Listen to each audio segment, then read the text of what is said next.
Introducción. El mundo occidental forma indudablemente la vanguardia de la raza humana, y por razones que se indicarán más adelante, los Rosacruces sostienen que ni el judaísmo ni el cristianismo popular, sino el verdadero cristianismo esotérico, la gnosis, será la religión del mundo.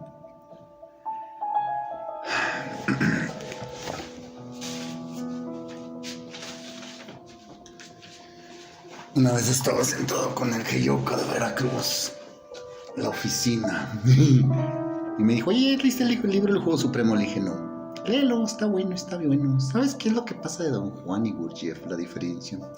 Gurdjieff sale y se opone al rayo de la creación, y Don Juan no se mete mucho, ¿verdad? Don Juan acá se escabulle, que hay esto y lo otro. En el libro del Juego Supremo hay 8 juegos, ya te los he dicho. Y el juego de la religión es en juego. Pues no es el juego del puerco en la batea, no es el juego de la presuntuosidad, no es el juego del padre de familia, no es el juego de los millonarios, no es el juego del arte, no. El juego de la religión está en el 6º nivel. Y vamos a meternos al juego de la religión. Buda, grande y sublime, podrá haber sido la luz del Asia, pero puede afirmarse que Cristo será la luz del mundo. Así como la luz del sol desvanece de las más brillantes estrellas y borra todo vestigio de oscuridad, iluminando y vivificando a todos los seres, así también en un futuro no muy lejano la verdadera religión de Cristo sobrepasará y anulará todas las otras religiones para eterno beneficio de la humanidad. En nuestra civilización, el abismo que se interpone entre la mente y el corazón se hace más grande cada día, y mientras la mente vuela de un descubrimiento a otro en los dominios de la ciencia, el vacío se hace más grande y oscuro, y el corazón se ve dejado atrás cada vez más. La mente pide a gritos y se satisface solamente con explicaciones materialmente demostrables acerca del hombre y de los demás seres que forman el mundo fenomenal.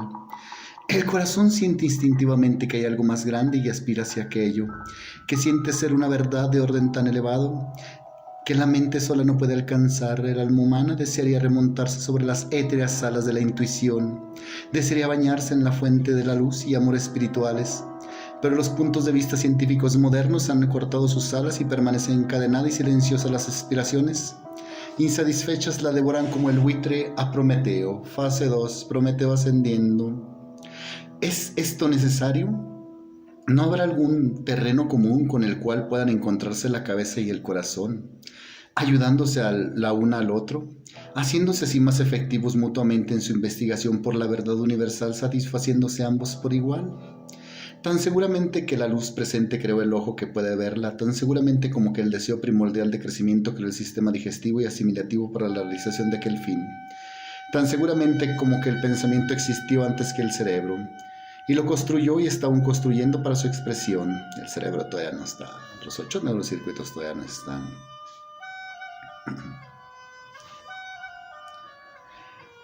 Tan seguramente que la mente ahora está tratando de arrancar sus secretos a la naturaleza por la fuerza de su audacia, así también el corazón encontrará un medio de gratificar sus anhelos y satisfacer sus aspiraciones. Actualmente se encuentra encadenado el cerebro dominador, mas algún día adquirirá la fuerza necesaria para destrozar sus grilletes y se convertirá en un poder aún mayor que la mente. Es igualmente cierto que no puede haber contradicciones en la naturaleza y por lo tanto el corazón y la mente pueden unirse. Indicar el medio de unirlos es precisamente nuestro objeto.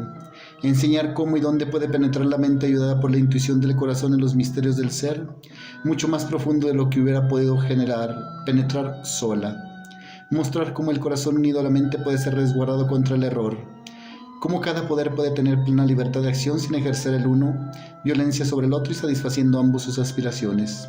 Únicamente cuando se alcance y perfeccione esta cooperación se puede llegar al conocimiento más elevado y verdadero de sí mismo y del mundo que forma parte. Este conocimiento puede proporcionarlo únicamente una mente amplia y un corazón grande.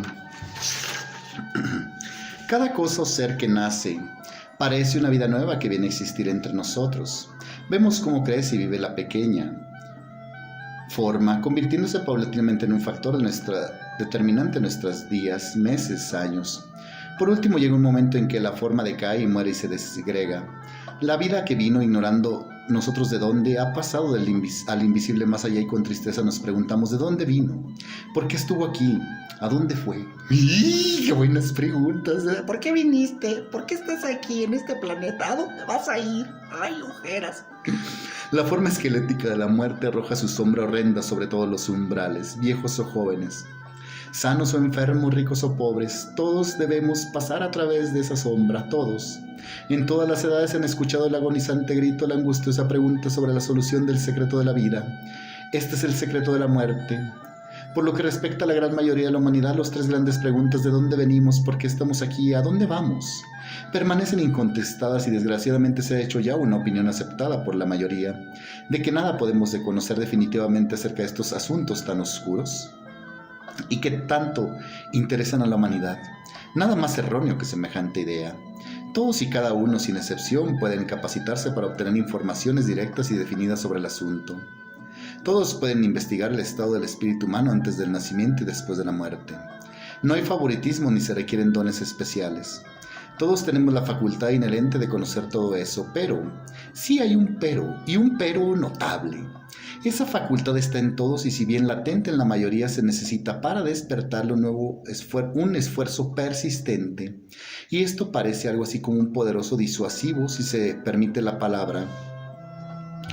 Si su despertar pudiera conseguirse por dinero, aun cuando el precio fuera muy elevado, muchos lo pagarían sin vacilar para conseguir semejante ventaja sobre sus semejantes. El juego del dinero.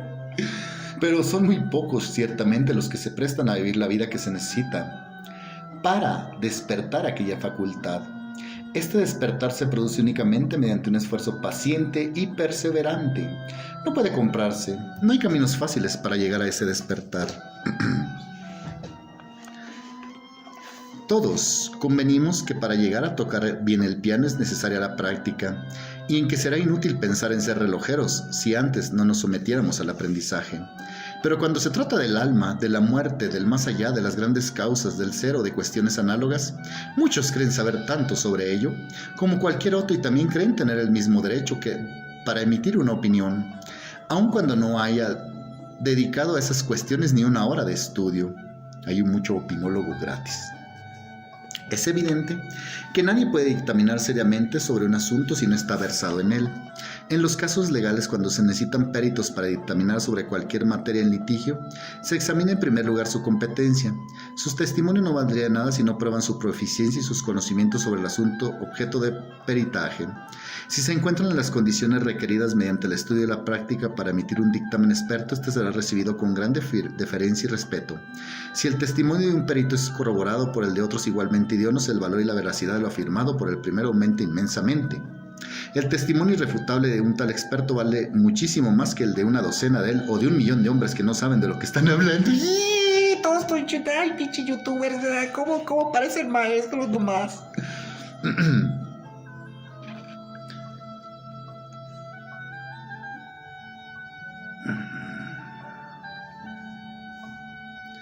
Si se encuentran las condiciones, ahí va.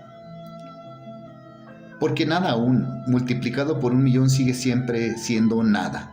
Esto es tan cierto matemáticamente como con referencia a cualquier otro asunto.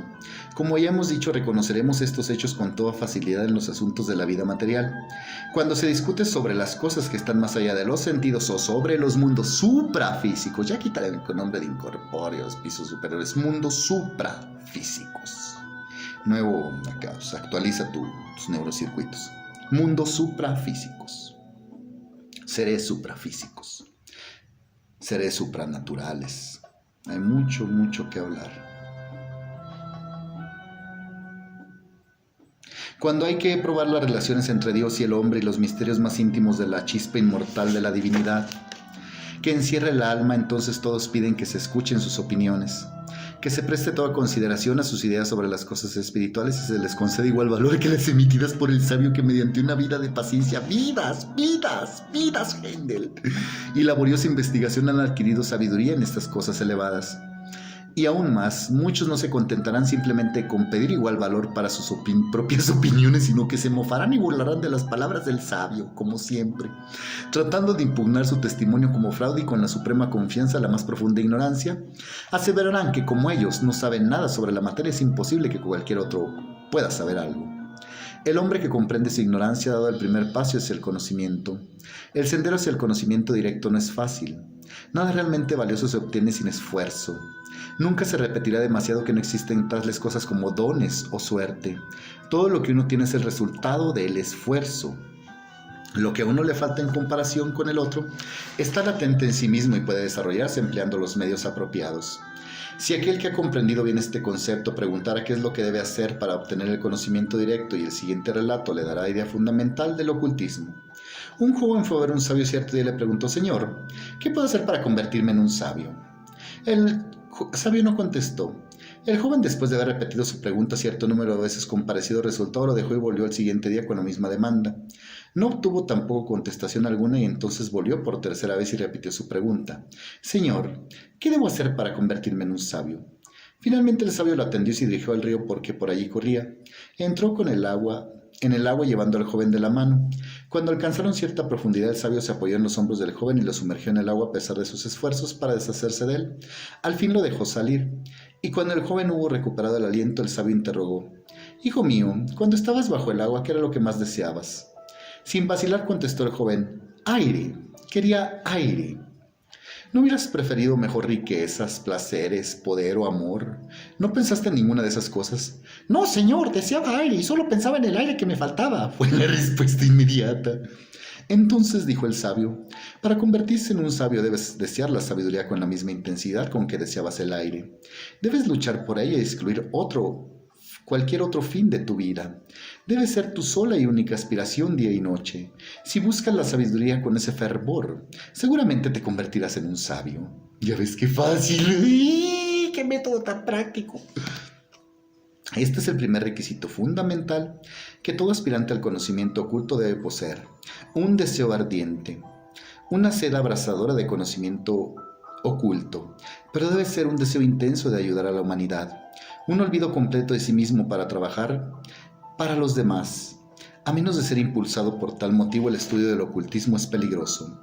Si no se poseen estas cualidades, especialmente la última, en parte por lo menos cualquier tentativa de seguir el arduo sendero del ocultismo es peligrosa.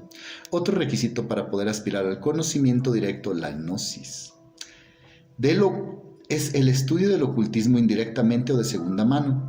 Para la investigación directa son necesarios ciertos poderes ocultos que permiten estudiar los asuntos relacionados con los estados prenatal y postmortem del hombre, pero nadie debe desesperar de adquirir tal conocimiento directo sobre esos asuntos, porque esos poderes ocultos no se los haya desarrollado todavía.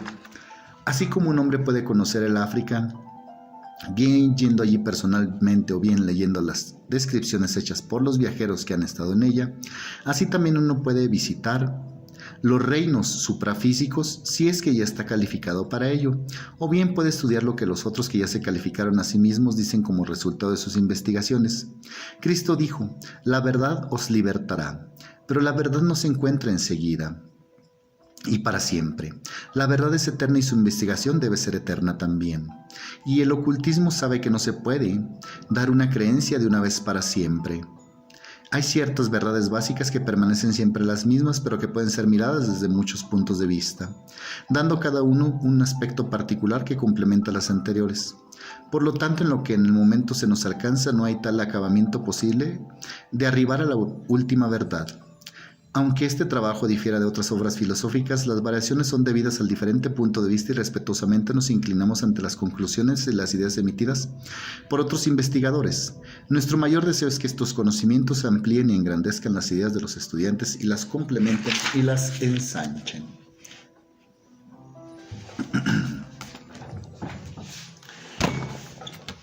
Primera parte. Constitución actual del hombre y método de su desarrollo. Capítulo primero: los mundos visibles e invisibles. En el primer paso en ocultismo es el estudio de los mundos invisibles. ¡Uy! rapidito, a lo que vienes, papi. Vámonos ya aquí, changoleón ya, ¿verdad? Estos mundos son invisibles para la mayoría de los hombres debido a que los sentidos sutiles y elevados por los cuales pueden percibirse están dormidos. Estos sentidos sutiles permiten observar aquellos mundos de la misma manera que percibimos al mundo físico por medio de nuestros sentidos físicos. La mayoría de los hombres se encuentran respecto a los mundos suprafísicos en parecidas condiciones a las que han nacido, en las que el que ha nacido ciego se encuentra en este mundo de los sentidos. Aunque la luz y el color estén en torno suyo, es incapaz de percibirlos. Para él no existen y son incomprensibles, simplemente porque carece el sentido de la vista que le permitirá verlos. Los objetos que pueden tocar les parecen reales, pero la luz y el color están más allá de su alcance. Así sucede con la mayor parte de la humanidad. Tocan y ven objetos y oyen sonidos en el mundo físico, pero los otros reinos y planos que el clarividente, le voy a decir vidente, que el vidente llama mundos superiores, son tan incomprensibles para la humanidad como la luz y el color lo son para los ciegos. Así que el hombre ciego no puede ver ni el color ni la luz. No es argumento contra su existencia y realidad, ni es tampoco argumento el por qué la mayoría de los hombres no pueden ver los mundos suprafísicos. Nadie puede pueda verlos si él no los ve. Si el ciego recobra su vista, verá la luz y el color. Si los sentidos superiores de los que actualmente son ciegos para los mundos suprafísicos se despiertan por medios apropiados, podrán ver también los mundos que ahora están ocultos para ellos. A la vez que muchas personas cometen el error de ser escépticas respecto a la existencia o la realidad de los mundos suprasensibles, hay otras que se van al otro extremo. Habiéndose convencido de la verdad de los mundos invisibles, creen que cuando una persona es clarividente, toda verdad es accesible enseguida, que en cuanto puede ver, conoce inmediatamente todo, cuanto se refiere a esos mundos superiores. Pero este es un gran error. Muy pronto se reconocerá la falacia de tal concepto comparándolo con los asuntos de la vida diaria. Nadie puede creer que un hombre que nació ciego y que obtuvo la vista después adquiera por el solo hecho de golpe el conocimiento de todo el mundo físico. Aún más sabemos sobradamente que aun los que hemos podido ver durante toda la vida, estamos muy lejos de conocer todo lo que es referente a este mundo físico.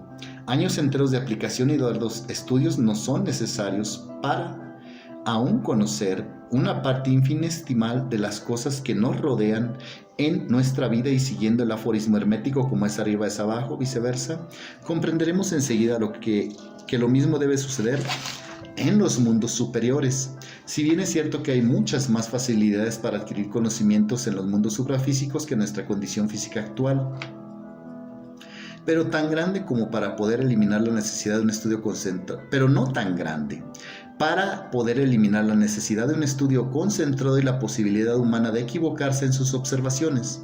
En realidad, el testimonio sincero y calificado de los observadores ocultistas prueba que debe prestarse allí mucho más cuidado a la observación que aquí. Los videntes deben ejercitarse antes de que su observación tenga un valor real, y cuanto más proficientes se hacen, tanto más modestos son al manifestar lo que ven. Y eso sí te lo dicen. Tanto más deferentes para las versiones de los otros, sabiendo cuánto hay que aprender y realizar y cuán poco puede avanzar un solo investigador de todos los incidentes y detalles de las cosas investigadas. Se necesitan varios videntes, ¿verdad? Necesitamos videntes como la vidente de Guanajuato, no como Chuyín. Chuyín, aquí desde la escuela Rosa Cruz, pásale, Chuyín. No, yo no necesito estudiar. Chuyín, dice don Matías, que es cierto que tienes tu gemelo oscuro, que no nomás es ser vidente, que no percibes más que el mental concreto. Me dijo don Matías, mira, es que Chuy el vidente que tienes ahí en Aguascalientes percibe, pero lo que ha percibido está en el mental concreto, no discierne todavía muchas cosas. Pero don Matías, ¿por qué usted no le dice? Pues dices, se lo he tratado de decir, pero no entiende. Dice don Matías, dices que todavía él no ve, pero está como otro que dices que don Memo, que sabe aquí, dicen, don Memo tampoco ve, ¿acaso nomás ven el astral y ahí todo, ven cáscaras y eso, y hasta ahí llega, ¿no? Se confunden mucho en eso. Y yo me agaché así y dije, ay, ¿y por qué usted no me platica de estas cosas a mí, don Matías, del plano mental concreto y de los planos superiores?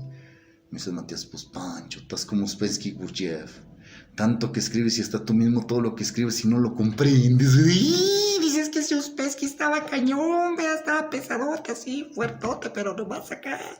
Dices que Uspensky le faltó entrar todavía más, como vidente. Esto se aplica también a las diferentes versiones que se dan, lo que la gente superficial cree que es un argumento contra la existencia de los mundos superiores. Dicen que si esos mundos existen, los investigadores deberían de dar idénticas descripciones de ellos. Si tomamos un ejemplo sacado de la vida diaria, la falacia de tal argumentación se hace evidente. Supongamos que un gran periódico envía 20 reporteros a una ciudad para que escriban sobre ella. Los reporteros solo deben ser observadores sutiles y ejercitados. Su misión es verlo todo, y deben ser capaces de dar tan buenas descripciones de un asunto como es justo y dable esperar. Y sin embargo, con toda seguridad, de los 20 reporteros, ni 2 darán una descripción idéntica o parecida sobre el mismo asunto. Lo más probable es que todas sean diferentes, aunque algunas de ellas puedan contener hechos salientes en común, otras serán únicas en cantidad y calidad. ¿Es acaso un argumento contra la existencia de la ciudad el que esas descripciones sean diferentes? Ciertamente que no, y se comprende fácilmente porque cada uno ve la ciudad desde su punto de vista particular, y esas diferencias y sus diversidades en las descripciones, en vez de ser confusas y perjudiciales para el conjunto, puede afirmarse sin temor que la lectura de todas ellas facilitará una comprensión más amplia y mejor de la ciudad que si se leyera una solamente y se arrojaran las demás al canasto. Cada reportaje complementaría y ampliaría las demás. Esto es aplicable a lo que investigan y observan los mundos superiores. Cada investigador tiene su manera peculiar para observar las cosas y describirlas únicamente desde su punto de vista particular. El relato que uno haga puede diferir del que hagan otros, pero todos serán igualmente verídicos desde el punto de vista del observador individual. A veces se pregunta, ¿para qué investigar esos mundos? ¿No sería mejor estudiar uno solo a la vez y contentarnos por el momento con las lecciones que podamos aprender en el mundo físico, y si existen realmente esos mundos invisibles, esperar hasta que lleguemos a ellos sin tomarnos desde ahora el trabajo de investigarlos? ¿Para qué molestarnos? Circuitos básicos. Si supiéramos sin duda alguna que un día más o menos remoto seremos transportados a un país donde debemos vivir durante muchos años bajo nuevas y extrañas condiciones, ¿no sería razonable que si se nos prestara una oportunidad de saber algo sobre aquel país por adelantado, lo aprovecharíamos gustosamente? Ese conocimiento nos facilitaría el poder acomodarnos a las nuevas condiciones de vida que encontráramos en aquel. Hay solamente una cosa cierta en la vida, y esa cosa es la muerte. Cuando pasemos al más allá y nos encontremos frente a nuevas condiciones de existencia, el conocimiento de estas que tengamos nos será indudablemente de gran ayuda. Pero eso no es todo. Para comprender el mundo físico, que es el mundo de los efectos, es necesario comprender el mundo suprafísico, que es el mundo de las causas. Podemos ver cómo corren los automóviles por calles y caminos. Podemos escuchar el tic-tac de los instrumentos telegráficos, el tic-tac del WhatsApp, el TikTok. Pero la fuerza misteriosa que causa esos fenómenos permanece invisible para nosotros. Decimos es electricidad, pero el nombre no da la explicación. Nada sabemos de la fuerza en sí misma, vemos y oímos únicamente sus efectos. Si se colocan en una atmósfera de temperatura suficiente bajo una copa llena de agua, empezarán a formarse cristales de hielo y podremos ver el proceso de su formación. Las líneas a lo largo de las cuales se cristaliza el agua fueron durante todo el tiempo líneas de fuerza invisibles hasta que el agua se congeló. Los dibujos que la escarcha forma en los cristales de las ventanas son manifestaciones visibles de las corrientes de los mundos superiores que siempre están obrando sobre nosotros, y si bien desconocidos por la mayoría, no por eso son menos poderosas. Los mundos superiores son, pues, los mundos de las causas de las fuerzas, y no podremos comprender bien este mundo inferior sin conocer los otros y sin estudiar las fuerzas y causas de las que todas las cosas materiales no son sino efectos. En cuanto a la realidad de esos mundos superiores comparada con la del mundo físico, por extraño que parezca, esos mundos superiores, que para la mayoría son como espejismos o por lo menos sustanciales, son en verdad mucho más reales, y los objetos que en ellos se encuentran son mucho más permanentes e indestructibles que los objetos del mundo físico. Si tomamos un ejemplo, comprendemos esto fácilmente. Un arquitecto no empieza a construir una casa procurándose los materiales necesarios y contratando obreros para que coloquen piedras sobre piedras al azar sin pensarla o hacer un plan previo. Primero empieza a pensar en una casa. Gradualmente este pensamiento toma forma en su mente y finalmente adquiere una idea clara de la casa, tal como debe ser una imagen de la casa. Esta casa permanece por el momento invisible para todos, menos para el arquitecto que la concibió. La hace objetiva al dibujarla en papel, dibuja el plan y por medio de esta imagen objetiva de la forma de pensamiento y de acción de los obreros construyen la casa de madera, de hierro, de piedra, siguiendo las indicaciones de la forma de pensamiento creada por el arquitecto. De esta manera la ideación se convierte en una realidad. El materialista afirmará que la casa construida es mucho más real, permanente y sustancia que la imagen creada en la mente del arquitecto. Pero analicemos. La casa no podrá haber sido construida sin ese pensamiento. El objetivo material puede ser destruido por la dinamita, pero por un terremoto, por el fuego. Pero la forma de pensamiento subsistirá. Subsistirá tanto tiempo como viva el arquitecto y por medio de aquel pensamiento podrán construirse innumerables casas iguales a la destruida. Ni el arquitecto mismo puede destruir su pensamiento. Aún después de su muerte ese pensamiento puede ser utilizado por cualquiera que esté suficientemente desarrollado para poder leer en la memoria de la naturaleza. Habiendo visto, pues, lo razonable de la existencia de tales mundos, que existen en torno nuestro y habiéndonos satisfecho sobre su realidad, permanencia y utilidad de conocerlos, los examinaremos distinta y separadamente, empezando por el mundo físico. Suficiente por ahora.